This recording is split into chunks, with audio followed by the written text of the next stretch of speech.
Guys, September 22 నుంచి జిఎస్టీలో వస్తున్న మార్పులు మన ఆటోమొబైల్ స్పేర్ పార్ట్స్ మీద ఎటువంటి ప్రభావం చూపిస్తూ చిన్న ఎగ్జాంపుల్ ద్వారా తెలుసుకుందాం. సపోజ్ ఇది వచ్చేసరికి రేడియేటర్కి సంబంధించిన స్పేర్ పార్ట్స్ అనుకుందాం. ఇది వచ్చేసరికి 28% ట్యాక్సేషన్లో ఉంది ఇప్పటి వరకు. రేపటి నుంచి ఇది 18% ట్యాక్సేషన్లోకి వస్తుంది. సో ఎగ్జాంపుల్గా ఈ ప్రోడక్ట్ వచ్చేసరికి మన డీలర్ ప్రైస్ వచ్చేసరికి 100 రూపీస్ అనుకుందాం. ఇది 100 రూపీస్కి 28% జిఎస్టీ యాడ్ అయిన తర్వాత 128 రూపీస్ అవుతుంది.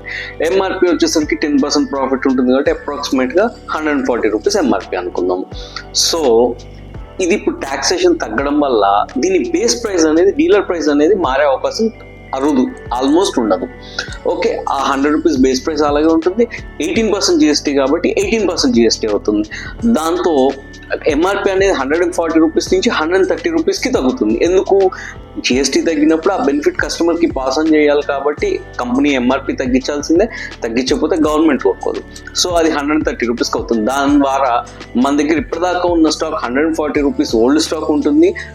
మన కాంపిటేటర్ దగ్గర 130 రూపీస్తో కొత్త స్టాక్ ఉంటుంది. వాళ్ళతో మనం కాంపిటేట్ చేయడానికి చాలా ఎక్కువ ఇబ్బంది పడతాం, ఎందుకంటే ప్రైస్ వార్ వచ్చేస్తుంది.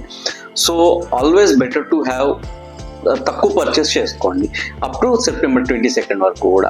ఆ తర్వాత మీరు బల్క్ క్వాంటిటీస్ తీసుకోవచ్చు. ఈలోపు మీకు ఏదన్నా ప్రైస్ బెనిఫిట్ ఉంది అనుకుంటే కనుక క్వాంటిటీకి వెళ్ళండి. అట్లీస్ట్ 10% ప్రైస్ బెనిఫిట్ ఉంటే, దానికన్నా తక్కువ ఉంటే మాత్రం వెళ్ళడం నా ఉద్దేశం ప్రకారం అనవసరం.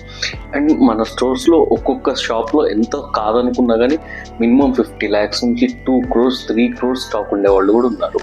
సో కొంచెం నేను కంపారిజన్లో 130 రూపీస్ 140 రూపీస్ ఓన్లీ 10 రూపీస్ లాగా అనిపించి ఉండొచ్చు. బట్ మనకి ఒక 50 lakh రూపీస్ స్టాక్ ఉంది అంటే కనుక తక్కువలో తక్కువ 5 lakh రూపీస్ వేరియేషన్ వస్తుంది.